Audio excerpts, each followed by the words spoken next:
Simplify.fr, je vous parlerai de cette société juste après, et on va voir comment, donc nous, Efinity, qui sommes une agence et qui avons une branche dédiée au B2B, comment nous avons travaillé avec Simplify et avec LinkedIn pour générer des leads.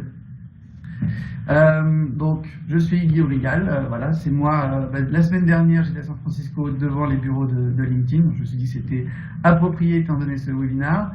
Je m'occupe à la fois du marketing d'Efinity, donc nous faisons beaucoup de marketing B2B pour nous-mêmes, et du B2B pour la 50aine de clients que nous avons. Je reviendrai dessus un peu plus tard. Les règles du jeu aujourd'hui, vous aurez le support à la fin. Je pense qu'il y aura toujours quelques retardataires qui me le demanderont, mais donc le support, vous l'aurez à la fin, il n'y a pas de souci. Les questions sont bienvenues dans le chat. Aujourd'hui, je suis tout seul. D'habitude, on le fait en tandem, donc il y a toujours quelqu'un qui est là pour m'aider avec les questions. Donc, si je ne prends pas votre question tout de suite, ne vous inquiétez pas, j'essaierai d'y revenir un peu plus tard. Mais voilà, mais n'hésitez pas à interagir. Si vous avez des points de vue, des retours d'expérience, n'hésitez pas à partager. L'idée, c'est vraiment qu'on apprenne tous ensemble qu'est-ce qu'on peut faire en B2B avec LinkedIn. Donc, j'ai envie de dire à bon chat, bon rat, juste je vais vous parler 2 minutes d'Efinity. On va faire notre auto-promo et après, je vous parle plus de nous. Les experts de l'acquisition digitale, c'est pas une phrase qu'on prend à la légère, ça fait 17 ans qu'on existe, qu'on était précédemment connu sous le nom d'affiliation, une plateforme d'affiliation, et on a grandi en une agence média qui s'appelle Efinity. On a pris ce nom il y a 2 ans, avec aujourd'hui 600 clients en Europe, surtout France, Espagne, Italie, Allemagne, et au Brésil, où on a une joint venture. Donc aujourd'hui, l'équipe B2B dont je m'occupe, c'est 6 personnes, avec à la fois des références en e-commerce, comme Manutan, Fnac Pro, Metro Cash & Carry, et surtout pas mal d'acteurs qui vous intéresseront plus par rapport au webinaire d'aujourd'hui, qui sont dans la génération de leads, parce que ce sont généralement des sociétés de services. Donc on va avoir beaucoup de sociétés dans les télécoms, Bouygues, SFR, Orange Business Services, des gens dans l'immobilier d'entreprise comme JLL ou BNP Real Estate. Et puis plein de services qui vont toucher tout le monde, comme le Getty Images, l'énergie avec Engie, des solutions de géolocalisation de photomobiles avec TomTom, etc. Et évidemment Nespresso. Le client dont je vous parle aujourd'hui est beaucoup plus petit, vous allez voir. Alors Natacha, les problèmes ça coupe, je sais que ça arrive des fois avec Webikeo, j'en suis désolé, j'espère sinon que ça fonctionnera un peu mieux pour vous par la suite. C'est peut-être votre internet, Natacha. Sinon, si vous avez des problèmes, les sessions sont en replay aussi pendant une semaine après qu'on ait fini. Donc, avant de commencer avec le cas, je vais vous parler un tout petit peu de LinkedIn pour le recaser. On sait évidemment que c'est un réseau B2B. J'ai essayé pour vous de ramener quelques petites stats intéressantes des dernières sessions qu'on a pu avoir avec eux. Donc en juillet, LinkedIn a annoncé en France 12 millions de membres. Ce qui est à peu près équivalent à Viadeo, il se tire toujours la bourre, donc quand il y en a un qui annonce 10, l'autre annonce 11, l'autre annonce 12. Mais voilà, donc 12 millions de membres, donc ça c'est quand même assez important, on commence à avoir une très bonne couverture, on verra un petit peu plus tard les fonctions, etc. Ce qui est surtout important, j'ai trouvé dans les dernières stats qu'ils ont livrées, c'est que plus de la moitié maintenant des membres se connectent à un terminal mobile, donc ça faut vraiment le garder en tête, ça va être important, on va le voir par la suite dans notre cas. Quand les gens se connectent sur mobile, il faut avoir pensé à une expérience mobile, ce qu'on appelle des fois mobile first, très important. Donc LinkedIn en France, donc avec des postes qu'on va dire middle management, manager, directeur, surtout des secteurs qui touchent les professionnels, avec comme on note de plus en plus des professions libérales, type architecture, conseil, des choses comme ça. On voit de plus en plus aussi de personnes dans la santé, donc ce qui est intéressant parce que c'est justement le cas que je vais vous présenter aujourd'hui, qui est une profession souvent difficile à toucher. Les villes, bon là il n'y a pas de secret, je pense que ça correspond bien à la densité de population en France, donc Paris, Lyon, Marseille, Lille, Toulouse, Bordeaux, pas vraiment de surprise. Le niveau d'expérience, encore une fois, on est très cadre, employé. Alors des fois, on voit des petits distinguos entre Viadeo et LinkedIn, mais je pense qu'avec le fait qu'ils aient tous passé, tous les deux passé les 10 millions de membres, on va retrouver à peu près des populations similaires de plus en plus. On a aussi quand même pas mal donc, de gens qui sont dans le top des sociétés, donc tout ce qui va être vice-président, VP, directeur, entrepreneur, associé, CEO, CMO, etc. Et des compétences après qui sont annoncés qui sont assez classiques. Là, je ne reviendrai pas dessus. Comment on utilise LinkedIn à l'agence? Donc nous, un truc important, c'est que comme on est à la fois B2C et B2B, on se refuse rien, j'ai envie de dire, on regarde un petit peu tous les leviers. Donc notamment, on va aller chercher des leviers qui semblent a priori plutôt B2C au départ, hein, comme Outbrain ou Twitter ou Facebook. Dans ce panorama, LinkedIn nous paraît important parce que c'est celui qui en B2B nous offre la meilleure capacité de ciblage a priori, avec des bases emailing aussi professionnelles avec lesquelles on travaille beaucoup, voire des sites médias B2B. Donc ça c'est vraiment intéressant.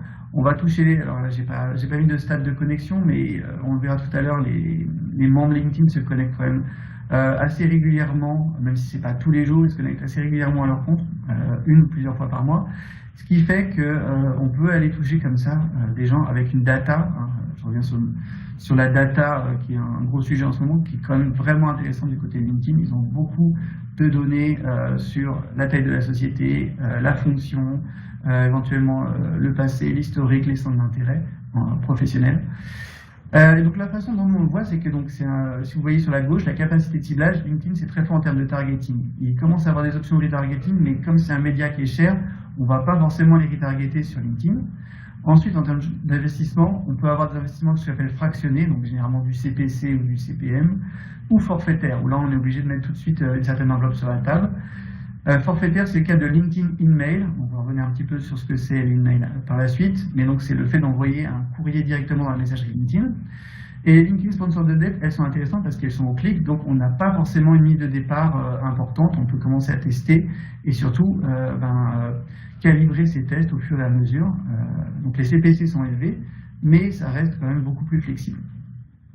Donc ça, c'est à garder en tête justement, on va le voir, on a utilisé Sponsor de Date et InMail pour le cas Simplify, et vous verrez comment ça a joué par la suite. Donc le cas de Simplify, je vous présente rapidement la société. La société Simplify, elle existe depuis 2003 et elle travaille uniquement dans le domaine de la santé, c'est une start-up française. Et aujourd'hui, donc, ils font surtout de l'externalisation de secrétariat médical. Donc concrètement, c'est principalement dans l'imagerie médicale. On peut imaginer le radiologue, il est en train de après avoir un technicien qui a fait un scanner, il va dicter le compte-rendu de ce que lui voit sur le retour d'examen. Et c'est généralement, historiquement, une secrétaire dans le cabinet médical qui va taper ses comptes rendus. Le problème, c'est que ces secrétaires médicales ont énormément de choses à faire et que ce n'est pas forcément la tâche la plus valorisante. Donc Simplify s'est créé en 2003 pour externaliser cette tâche-là à la fois en France et au Maroc. Et l'intérêt de passer par eux pour un radiologue, c'est un gain de temps parce qu'en 15 minutes, ils récupèrent leur compte rendu à jour, correctement tapé, relu par un confrère, basé au Maroc également, et voilà, tout est rapide et ça désengorge leurs secrétariats qui sont déjà bien encombrés.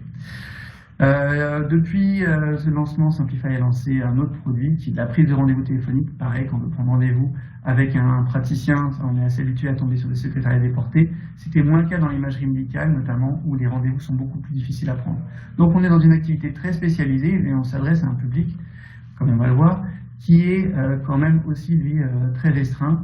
Donc des médecins spécialistes, hein, pas des généralistes, qui sont généralement représentés comme la masse des praticiens en France, des responsables de centres d'imagerie médicale, tous les acteurs de l'imagerie médicale d'ailleurs, et avec pour cette campagne un objectif de branding, de notoriété, parce que la société, même si elle est connue dans certains domaines, je reviens sur l'imagerie médicale, elle est un peu moins dans d'autres spécialités, et un objectif de génération libre. On est sur une petite société, alors je sais pas, je vais pas vous faire un sondage en live, mais vous êtes généralement à nous suivre des gens qui sont soit dans des grands groupes, soit dans des sociétés plus petites. On n'a pas tous des gros budgets, et c'était le cas de Simplify qui avait un budget donc restreint, important pour eux, hein, de leur point de vue c'était un gros investissement, mais au regard de la cible, c'était un peu tendu. Donc on s'est dit qu'est-ce qu'on va pouvoir faire? Quelle va être notre stratégie? La stratégie qu'on a retenue, elle a été d'utiliser LinkedIn, tout simplement parce qu'on s'est dit on est sur un service un petit peu innovant, même si aujourd'hui ça fait sourire quand je dis que c'est un service innovant, c'est assez simple, somme toute, hein, cette externalisation, mais on est dans des domaines où généralement c'est très traditionnel. Donc on s'est dit, si on va sur LinkedIn, on va être sur déjà des praticiens qui, eux, ont pris on va dire, ce petit coup d'avance d'être sur LinkedIn. Le second point, on savait que sur LinkedIn, ce qui fonctionnait mieux, c'était une approche de contenu plutôt qu'une approche promotionnelle. On a testé les deux et là, il n'y a pas eu de surprise, c'est quand même le fait de travailler du contenu qui fonctionne le mieux. On reviendra dessus sur les enseignements de ce cas. Un exemple de ciblage rapidement qui a été fait en amont de notre recommandation sur deux types de cibles, donc une catégorie un peu large qui est une catégorie plutôt hôpitaux, centres de soins, professions médicales, secteur médico-psychologique. Donc ça, ce qui repose sur les segments existants dans LinkedIn. Donc là, on avait plus de 150 000 membres. Et deuxième segment qui était sur des services de santé, à peu près autour de 100 000 membres. Donc on s'est dit à partir de ces cibles-là, on va pouvoir faire des choses. Pour vous donner une idée, il y a en France aujourd'hui à peu près 30 000 radiologues. Donc ils ne sont pas tous sur LinkedIn, mais ils font partie ceux qui sont sur LinkedIn font partie de ces deux cibles. Je vous répète, n'hésitez pas à poser des questions sur le chat. Si vous avez des remarques, des observations, je prends ça en live. Donc développement du contenu, on est sur une petite société encore une fois, on n'avait pas nécessairement le besoin ou les moyens d'aller faire des études approfondies sur le sujet. Donc on s'appuie sur à la fois des études qui existaient auprès justement de l'ordre des médecins, et on s'est dit qu'on n'allait pas se substituer à des instances qui existaient déjà, on allait plutôt apporter notre regard neuf. On allait avoir un discours très simple qui parle à la cible et qui se baserait sur les entretiens avec les clients. Héloïse me demande si LinkedIn propose des comptages sur sa base d'abonnés. Tout à fait. Alors ça, on l'a via à la fois les outils de self-service. Donc on peut aller sur LinkedIn faire des achats médias soi-même avec sa carte de crédit, un peu comme on peut le faire sur du Google AdWords. Et là, on va avoir accès à différentes données de ciblage. Donc les données de ciblage de LinkedIn, ça va être géographique, ça va être la taille d'entreprise, ça va être le secteur, ça va être la fonction, pour faire simple. Il y a encore d'autres critères.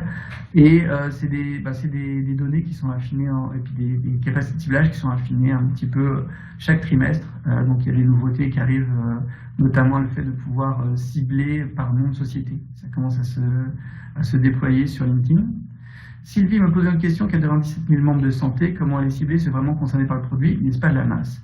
Alors, Sylvie, j'ai envie de dire oui et non. C'est-à-dire qu'aujourd'hui en B2B, si on était allé chercher des bases email, on aurait des très mauvais taux de retour, je pense, parce que on est sur des professionnels qui ont juste autre chose à faire. Quand ils reçoivent des emails, ça va soit dans les spams, soit c'est pas ouvert. Donc c'était pas une option. Ensuite, quand on va sur LinkedIn, on a affiné, quand on est parti sur 100 000 membres de santé, on a ensuite affiné notre ciblage, parce que de toute façon, le budget ne nous permettait pas de toucher ces 100 000 membres, notamment en email. Donc ça reviendrait dessus. Donc oui, c'est un petit peu de la masse. En même temps, sur la partie branding, c'était assez efficace d'aller un peu plus loin que ce que font d'habitude, ce que fait Simplify par ailleurs. Je continue. Donc, dans le développement de contenu, on a un petit framework assez simple qu'on utilise en interne à l'agence. Il n'y a rien de, ça, j'ai envie de dire, ça casse pas trois pattes à un canard. On s'appuie généralement sur ces deux axes. Plutôt engagé ou plutôt être dans la partie vente. Engagé, c'est plutôt pour aller chercher des prospects qui ne sont pas encore forcément au courant ou au fait de la marque, de ses services, de certains avantages, de nouveautés. Vendre, c'est vraiment quand on veut aller derrière générer du lead, voire carrément amener les gens sur un site de e-commerce. On utilise aussi sur l'axe vertical une approche qui va être soit sur et ça marche aussi en B2B, ça on l'utilise en B2C et en B2B, soit sur des aspects plus émotionnels. Donc on va être plus sur l'humour ou toucher des cordes sensibles, voire à l'opposé, être concrètement dans le rationnel. Il faut voir qu'en B2B, les deux fonctionnent assez bien. Moi, j'ai passé plusieurs années chez American Express, on avait fait des tests en B2B aux États-Unis, où quand on faisait un message purement émotionnel, un message purement rationnel et un message qui mixait les deux, c'était le mixage qui marchait le mieux. Donc c'est à bien garder en tête, généralement ça fonctionne bien. Donc ça nous donne un petit peu plusieurs cordes à notre arc, soit on va chercher plus à divertir, si on joue sur l'émotionnel, sur l'engagement, soit on va chercher à l'opposer, à vendre, être rationnel, et là on va essayer de convaincre.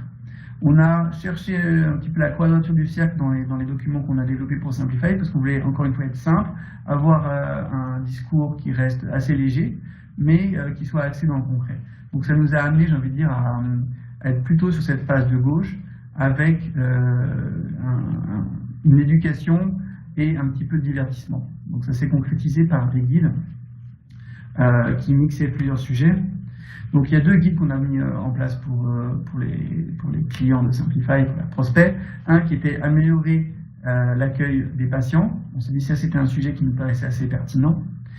Donc avec justement, comme je disais, des articles qu'on ne va pas forcément avoir en tête quand on est dans la profession médicale. On dit l'accueil médical commence sur Google. On a aussi évoqué, par exemple, l'ubérisation de la profession médicale. Donc, on est allé sur des sujets comme ça, sur lesquels qui nous semblaient assez novateurs pour cette cible. Un autre exemple, sur l'organisation du centre médical, on a créé la salle d'attente 2.0, un outil de communication avec ses patients. Et ça, c'est des sujets qui nous semblaient assez pertinents et qui ont assez résonné avec la cible. Donc l'investissement média maintenant, une fois qu'on avait notre contenu, on s'est dit comment on va investir sur LinkedIn. Les 2 principaux canaux sur LinkedIn, c'est l'email, donc cet email qu'on reçoit à l'intérieur de sa boîte LinkedIn, que ce soit sur mobile ou sur la version dans son navigateur. Donc là, on avait prévu de faire 2 vagues de tests, ce qu'on a fait, une vague de tests plutôt en décembre et une autre qui était plutôt en février. Et sur chaque vague, on a fait 2 cellules. Et si je reviens un petit peu sur la question de Sylvie, c'est là où, de tête, on a ciblé 20 000 profils. Et sur chaque cellule, on avait donc entre 4 000 et 5 000 profils. On a testé sur une cellule un message commercial. Je reviendrai dessus par la suite. Parce que c'était une demande du client et c'était intéressant pour nous de voir si, en utilisant un email, on pouvait être plus direct et susciter éventuellement directement des demandes de devis. L'autre pan média, c'était LinkedIn Sponsored Update. Donc c'est les messages qu'on voit passer dans son flux LinkedIn, dans son newsfeed. Et donc là, on a alterné des articles et des propositions de téléchargement de guide. Donc ça, je vous donne la version mobile des messages email. Donc à chaque fois, là on est vraiment bridé par LinkedIn en termes de format. C'est pas comme un email où on peut éventuellement se faire un peu plus plaisir, mais c'est très professionnel. Donc l'idée, voilà, c'est on a un petit message de présentation qui va un petit peu plus loin que ce que vous avez sur ces slides, avec en bas un bouton télécharger le guide. Donc à gauche, vous avez le message qui correspondait à notre cellule de test sur le guide sur l'accueil patient. On a changé un petit peu les messages qu'on a fait la 2e vague. Le message du milieu, c'est l'organisation du centre médical. Et le dernier, donc c'est justement cet email un peu plus commercial, donc là qui est tronqué, mais on voit en bas, on avait directement un numéro de téléphone et un bouton contactez-moi au lieu de télécharger le guide. Jean-Baptiste me pose une question sur le coût environ pour ces 2 moyens. Donc l'enveloppe budgétaire qui a été investie par Simplify a été à peu près de 20 000 € sur ce projet, sachant que le minimum pour faire de l'email aujourd'hui, il est à 10 000 €. Donc LinkedIn va nous demander 10 000 €. Ça c'est hors contenu, hors création du contenu qui était en plus. Gridbug, je ne sais pas ce que veut dire ça, va falloir préciser un petit peu. Pour revenir à la question de Jean-Baptiste, voilà, donc aujourd'hui l'enveloppe a été scindée entre 10 000 € qui étaient sur l'email et ensuite 10 000 € plutôt sur les sponsors d'update, et donc là avec des optimisations qu'on a pu faire en cours de route par rapport à l'email où on a eu ces cellules de test, et je vais vous montrer un petit peu ce que ces tests ont donné par la suite. Donc sur un desktop, on a une petite différence, donc ça arrive, vous connaissez certainement LinkedIn, ça arrive dans votre boîte LinkedIn comme un email classique. Vous avez le message au milieu, toujours ce bouton télécharger le guide en bas, et sur le desktop, la différence c'est qu'on a cette bannière sur la droite, donc qui permet également de voir, d'être mieux vu, pardon, et après justement d'amener plus de monde vers le téléchargement. Donc ça, c'est pour les 2 guides. Évidemment, on est en B2B, donc quand on a un téléchargement de guide, on a une landing page. Cette landing page était sur le site du client, et on verra qu'il y aurait éventuellement des pistes d'amélioration. On là, elle permettait très simplement d'aller télécharger le guide. Notre client se chargeant ensuite de rappeler les leads, un numéro de téléphone leur suffisait largement, et on a aussi collecté une adresse email pour pouvoir éventuellement faire du nurturing par la suite ou envoyer une newsletter. Donc quand on s'est lancé dans ce test, c'est ma dernière slide avant de vous parler des résultats, on s'est dit, voilà, quelles sont nos hypothèses, quelles sont les questions qu'on se pose, qu'est-ce qu'on veut vraiment faire avec ce test. Donc on s'est dit d'abord, évidemment, vérifier que les professionnels de santé sont sur LinkedIn, qui ne sont pas sursollicités et qui sont bien actifs et réactifs. Donc ça c'était vraiment une hypothèse de départ, sinon on n'aurait pas choisi LinkedIn. C'était tester si la sensibilité à un message sur l'accueil du patient allait résonner par rapport à un message plus organisation, plus process. Là on a une petite surprise parce que c'est pas celui qu'on attendait qui a mieux fonctionné. Ensuite, l'email, on se dit, doit permettre de convertir mieux et plus longtemps que l'email, donc ça on le verra également. Enfin, tester, comme je vous l'ai dit déjà par le passé, la réceptivité à un message commercial direct par rapport à un message plus soft avec du contenu. Je ne sais pas si vous avez des questions à ce niveau-là, sinon on va sauter pieds joints dans les résultats. Donc, 3 premières semaines de la campagne de LinkedIn Mail. Donc, ce premier envoi, donc, quand on parle d'envoi sur email, il faut bien voir que ce n'est pas comme un email, il y a quelques petites différences. L'email, une fois qu'il est dans la boîte, il y a plein d'autres emails qui viennent se mettre dessus et il disparaît très rapidement. Donc, s'il n'est pas ouvert dans la semaine, j'ai envie de dire, il n'y a pas de seconde vie du contenu par rapport à ça. L'email était très différent, où on voit qu'il y a en fait ce qu'on pourrait appeler un peu une longue traîne des clics et des conversions, donc les clics en bleu et les leads générés en orange, parce que les membres ne sont pas connectés directement tout de suite à leur boîte email. Donc leurs connexions, elles se font, peut-être il y en a, ils vont se connecter 1 ou 2 fois par mois, ou 2 fois par semaine. Et donc on a eu comme ça, pendant 3 semaines, des clics et des leads qui ont continué d'arriver à un niveau bien plus élevé que ce qu'on verra en email. L'autre point par rapport à ça, c'est que quand un email promotionnel arrive dans la boîte du membre, c'est lors de sa connexion qu'il voit une petite notification juste au moment où il se connecte sur son interface. Donc ça c'est intéressant parce que ça veut dire que sur desktop, au moment où il se connecte, il y a un petit effet de surprise, tiens, je vais recevoir un email, je vais cliquer dessus et je vais aller l'ouvrir. Donc au global, pour cette cellule de test où je crois qu'il devait y avoir 4500 envois, il y a eu 450 clics, une centaine de leads, un taux de conversion de 20%, et au global, quand on fait nos calculs avec ce qu'on a investi, un CPL, donc un coût par lead généré, inférieur à 50 €. Ce qui pour nous était plutôt un succès, parce que sur ce genre de campagne très ciblée, c'est difficile d'aller chercher des coûts aussi bas, surtout du premier coup, sans optimisation. Donc ça, c'était un vrai succès pour nous et pour le client. Alors Bertrand, justement, dans ce que j'expliquais, c'est qu'on a fait 4 cellules de test, et ça, c'est le résultat des 2 premières cellules de test. Donc le budget était de 5 000 €. Donc vous retrouverez mieux vos petits avec 5 000 €, 100 leads, 50 €. Je ne vous donne pas les chiffres exacts, ils ont été arrondis, mais voilà. Mais merci d'être vigilant sur ce coup. Ça prouve que vous suivez Bertrand. Un bon point pour Bertrand. Je ne sais pas comment on peut vous envoyer un autocollant ou quelque chose.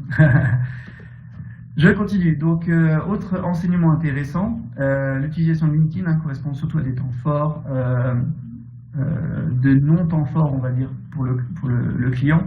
C'est-à-dire que le radiologue, il a un boulot toute la semaine, quand il est dans son cabinet, quand il est à la clinique ou au centre d'examen, il est en train de bosser toute la journée, il n'est pas en train de regarder son flux LinkedIn. Peut-être qu'il est en train de regarder Facebook, ça je ne sais pas, on n'a pas encore fait de test.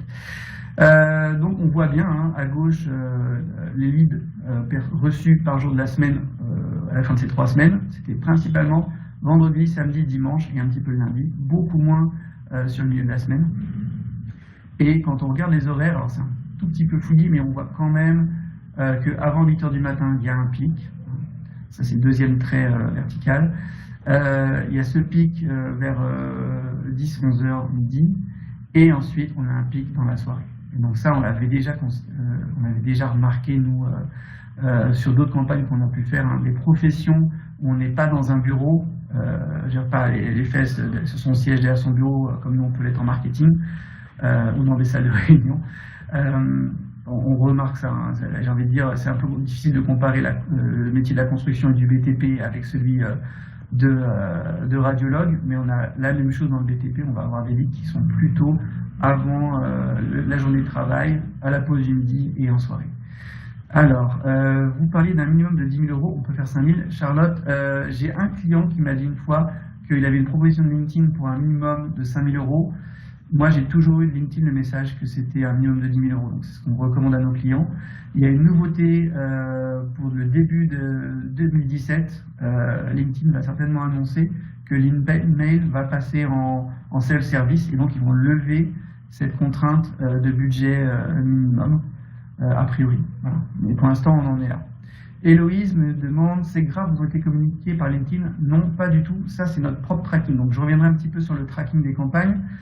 Nous, quand on lance une campagne, on met des liens traqués, on a toute notre interface de tracking derrière qui nous permet de remonter à la fois l'horaire des clics, l'horaire des leads, éventuellement la durée de conversion, enfin plein de données comme ça. Et c'est donc ces données-là que j'ai pris de façon brute et que j'ai retravaillé dans Excel pour sortir les graphes de la page précédente et celle-ci. LinkedIn, eux, vous fournissent en fait aujourd'hui un tracking global de la campagne, mais eux n'ont pas jusqu'à septembre dernier, n'avaient pas la capacité de traquer les conversions. Je reviendrai un petit peu dans les pistes d'amélioration. LinkedIn a lancé en septembre leur propre système de tracking des conversions qui est assez bien, mais qui n'était pas disponible au moment de cette campagne qui était en début d'année. Donc ensuite, Sabah me demande, pensez-vous qu'on peut transposer ces campagnes pour l'acquisition client particulier B2C? Oui, alors j'ai fait un webinaire sur le sujet en juin, et moi je suis convaincu que oui, LinkedIn c'est un bon moyen de faire des campagnes B2C quand on veut aller toucher du CSP+, etc. Un bon exemple de campagne, c'est American Express fait ça, Air France fait ça. Donc c'est assez intéressant à suivre et je crois que Air France a reçu un prix récemment pour une campagne qu'ils ont fait justement sur LinkedIn, qui était une campagne B2C. Donc c'est tout à fait pertinent en B2C.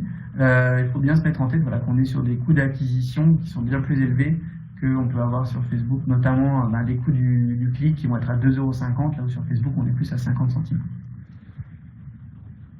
Ça, utilisant les emails uniquement, ça je ne peux pas vous garantir, j'ai pas de cas en tête d'utilisation B2C, mais je pense que pour tout ce qui va être immobilier, défiscalisation, services très haut de gamme, ça doit être très jouable sur LinkedIn en termes de coût d'acquisition. Donc, cohérence du ciblage aussi, on a été vérifié, alors là par contre c'est des données que LinkedIn nous a fournies, on n'a pas été vérifié, nous on ne collectait pas de code postal ou choses comme ça sur le formulaire, comme vous avez pu le voir sur la ligne tout à l'heure. Donc là, on s'appuie sur des données LinkedIn. En l'occurrence, 75% des clics provenaient bien de membres chirurgiens et médecins, donc on était bien dans le cœur de cible. 30% des clics provenaient de membres situés en Ile-de-France. Donc ça nous rassurait. On n'avait pas eu 50% de clics qui venaient de Madagascar, par exemple. Ensuite, comparatif sur la question qu'on se posait par rapport à nos hypothèses. On avait 2 guides, donc avec des messages différents. Donc sur 9000 emails, on a généré 100 leads. On a à peu près généré le même nombre de leads, il y avait une cinquantaine de leads pour les 2 guides. Mais on a eu des profils, je veux dire, de chemin de conversion très différents. On se rend compte que le message sur améliorer l'accueil des patients, ça a beaucoup plus ouvert. Je pense que le sujet même interloquait plus notre cible. On a eu que 10,8% de clics. Quand on compare avec l'autre guide, on a eu 34% d'ouverture. Donc, je pense que parler aux radiologues d'améliorer l'organisation du centre, c'était peut-être un petit peu en fait prétentieux. Je pense que c'est comme ça que ça a été perçu, dans la mesure où c'est mon centre, je sais très bien le gérer moi-même. J'ai pas besoin qu'on m'explique comment l'organiser. Par contre, l'accueil patient, c'est un peu plus du marketing, c'est un peu plus du soft skill ou voire du fluff. Il y a peut-être plus d'intérêt pour ça. Par contre, ceux qui ont ouvert pour l'organisation ont plus cliqué, ont plus téléchargé derrière. Alors, sur la page LinkedIn du client, à générer des likes. Alors, ce dispositif, il n'est pas à même de générer des likes parce qu'il n'y a pas de bouton follow dans ces campagnes-là. On peut générer des campagnes de follow sur l'email, mais ça fait très cher le follow. En revanche, on va le voir juste après, je crois que c'est ça, voilà. On a aussi donc distribué des articles et des guides directement en sponsor d'update. Donc ça, c'est la vision de la sponsor d'update qu'on a quand on est administrateur de la page Simplify. Et là, on a un bouton follow. Donc ces campagnes-là, elles ont généré des follow, l'équivalent du like chez LinkedIn. Donc là, vous voyez 33 followers donc pareil, sur une partie seulement de la campagne. Hein. Il n'y a pas toute la campagne qui est là. Parce qu'au global, donc, on a eu plus de 100 000 impressions, plus de 400 clics, et 25 leads, ça c'est sur ce sous-segment, sur ces 49 000 impressions. Donc pareil, on a un CPL qui était assez comparable. Ce qu'on trouvait appréciable, c'est qu'on a de la flexibilité, encore une fois, quand on utilise ce levier-là par rapport à l'email. Et donc, rétrospectivement, on se dit qu'on aurait pu partir juste sur ce levier-là et un petit peu dérisquer la campagne, ne pas avoir à investir directement 10 000 € le budget minimum sur l'email. Donc ça, c'est des petites choses à garder en tête pour vous. Vous pouvez tout à fait tester LinkedIn avec du sponsor d'update, avec un budget de 500 € par exemple. Et si vous avez du succès et que ça marche bien, vous pouvez augmenter ce budget. Et à un moment, vous pouvez vous dire, je vais tester l'email. Vous pouvez vous attendre à des coûts d'acquisition comparables sur les deux types de leviers. Il est déjà 11 h, donc je vais très rapidement couvrir ensuite les points d'amélioration. Donc les enseignements, on les a vus au fur et à mesure. Ce qui n'a pas marché dans cette campagne, c'est la réceptivité à un message commercial. Là, on a généré très peu de leads. Donc je vous déconseille complètement d'envoyer des emails à but purement commerciaux. Nicolas, ICPL, estimé de coût par lead. Exactement, bravo, vous faites mon travail à ma place. C'est exactement ça. Donc les points d'amélioration très rapidement. Pour faire encore mieux, la landing page, on pouvait embarquer le LinkedIn autofill. Donc là, je vous ai mis une copie de formulaire qui est proposé en API par LinkedIn. Et avec le bouton autofill, ça remplit directement les champs dont LinkedIn a l'information. Donc ce qui va être nom, compagnie, email, numéro de téléphone, généralement LinkedIn, ils ont. Donc ça, c'est plutôt assez pertinent. Ça n'existait pas vraiment, c'était pas disponible en fait pour des pages d'atterrissage en dehors de LinkedIn au moment où on a fait la campagne, mais c'est désormais disponible. Donc je vous invite à le faire. La landing page, on l'a vu rapidement, je vous ai parlé une copie ici, elle ne respecte pas tous les points d'optimisation que nous on préconise. Donc là, je vous ai mis rapidement notre guide en fait, sur les 10 points vraiment à suivre quand on veut optimiser sa page d'atterrissage en B2B. Donc ça, c'est un guide qu'on a réédité en avril dernier. Il y a des points tout bêtes comme diminuer les points de sortie. On ne l'avait pas fait sur cette page-là parce qu'elle était hostée directement dans le WordPress du client. Mais ça aurait été un point d'amélioration également. Pour faire encore mieux, notamment si on veut faire du sponsor d'update, là on était sur des updates qui étaient textuels avec éventuellement un visuel. On irait sur beaucoup plus de visuels et on irait sur de la vidéo si on avait le choix. Tout simplement parce que la vidéo, ça attrape bien l'œil du prospect et que on a une petite stat de Leward Brown qui dit 70% des décideurs B2B consultent une vidéo lors de leur parcours de décision. Donc ce serait dommage de se priver. Nous, ce qu'on fait généralement, c'est que quand on fait ce type de guide, là on l'a pas fait dans ce cas-là parce qu'on a un budget qui était restreint encore une fois, mais ce qu'on fait généralement, c'est qu'on propose à nos clients d'enregistrer leurs experts ou leurs clients en témoignage vidéo, d'utiliser ces vidéos en parallèle des guides qu'on va pouvoir réaliser avec les témoignages. Donc ça nous permet d'avoir des petites vidéos qui sont des teasers en fait pour le guide à télécharger. Donc ça c'est notamment très pertinent si on fait des campagnes dans le newsfeed. Faire encore mieux, on changerait les moments où on envoie les emails. C'est ce qu'on a fait d'ailleurs pour la deuxième vague. Hein. On est parti plutôt sur des envois le vendredi soir. Alors quand vous regardez des infographies sur l'emailing B2B, on vous dit toujours c'est le mardi matin que c'est le meilleur moment. Là pour notre cible, vous voyez, on aurait envoyé le mardi matin, c'était le pire moment parce que mardi, mercredi, jeudi, ils n'ouvrent pas leur boîte. Donc si on veut avoir un impact tout de suite, c'est mieux l'envoyer le vendredi parce qu'on l'a vu, c'est là où notre cible était la plus à même à aller regarder sa boîte et convertir. De toute façon, avec l'email, on est un petit peu sauvé parce que, comme on l'a vu, on a une vie de l'email qui est beaucoup plus longue qu'un email classique. Voilà. Donc ça, c'est une piste d'amélioration. Une dernière que j'ai pas listée ici avant d'aller sur le remarketing, qui me paraît super pertinente, je vous l'ai dit, en septembre, LinkedIn a lancé son propre système, son propre tag de conversion. Donc c'est-à-dire qu'à l'arrivée de la dépose du lead à la page de remerciement généralement ou au pop-up de remerciement, vous déclenchez ce tag LinkedIn. Ça va vous donner plein d'informations à l'intérieur de l'interface LinkedIn sur vos campagnes. Donc ça va vous permettre de remonter énormément de data LinkedIn que nous, on n'a pas forcément collecté dans le formulaire.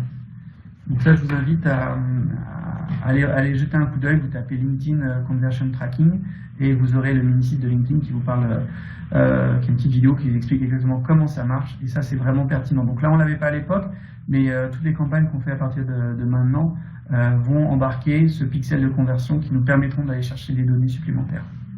Je crois que c'était Sophie tout à l'heure qui me posait une question à ce sujet-là, donc faites attention à ça. Ce qu'on n'a pas fait également, c'était de complémenter ces campagnes par du remarketing, tout simplement parce qu'à partir du moment où vous emmenez les gens sur votre page, sur votre landing page, si les gens ne convertissent pas, vous avez moyen de déposer des tags de remarketing. Donc vous pouvez remarketer soit en display avec du retargeting bidding, donc du retargeting display classique, soit retargeter avec Facebook. Nous on trouve que c'est très pertinent en B2B en test. Donc là c'est un exemple de campagne qu'on a pour Bouygues Télécom Entreprise. On retarget les gens avec du contenu ou avec carrément des demandes de contact, parce qu'à l'intérieur de Facebook on peut les collecter des leads. Bon, c'est un autre sujet, là j'ai pas dépassé encore, j'ai déjà dépassé de 5 minutes, mais c'est très pertinent. L'intérêt de Facebook, je le répète, j'ai dit filigrane tout à l'heure, le coût du clic c'est plutôt 50 centimes, quand sur LinkedIn on est à 2,50 €, donc ça vaut vraiment le coup d'aller rechercher les gens via ce type de campagne. Donc pour votre stratégie 2017, si vous pensez à inclure du LinkedIn, n'hésitez pas à nous appeler. Vous avez le numéro dans les slides, je vous invite à les télécharger, donc 01 48 54 04. Si vous ne vous sentez pas tout de suite d'attaque, n'hésitez pas aussi à nous suivre. Donc on est présent sur LinkedIn, le lien est un petit peu long, je le reconnais. Sur Twitter avec notre handle @weareaffinity. Et sur Webikio, donc vous y êtes, n'hésitez pas à aller suivre notre chaîne sur Webikio. Nous avons des webinaires toutes les semaines et à peu près un sur le B2B, vraiment spécifique B2B tous les mois. Et sinon, on en a sur Facebook, sur Instagram, sur l'utilisation des influenceurs, etc. Donc vous trouverez certainement votre bonheur. Il suffit de nous suivre et de nous rejoindre. Je vous remercie pour votre patience, pour vos questions pertinentes, pour vos remarques et vos petits coups de pouce également. Si vous avez encore des questions, il y a encore 3 minutes, je vous écoute sur le chat. Et sinon, n'hésitez pas à nous noter, à nous laisser des commentaires, ça nous permet de nous améliorer à chaque fois. Merci Christophe, merci Lucie, merci Julien, merci Jean-Baptiste, merci Saba, merci Nicolas. Je donne encore 2 minutes et puis si on n'a pas de questions, et bien écoutez, je vous dis à une prochaine fois.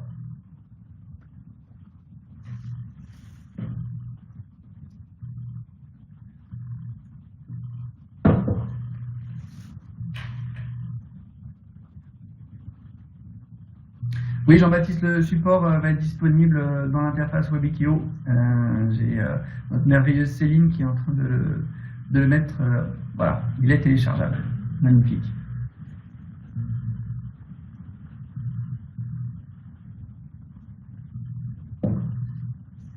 N'hésitez pas aussi à partager avec vos collègues, pendant que j'y suis. Le replay est disponible pendant 1 semaine et ensuite il sera disponible sur notre YouTube. Bonne journée à tous.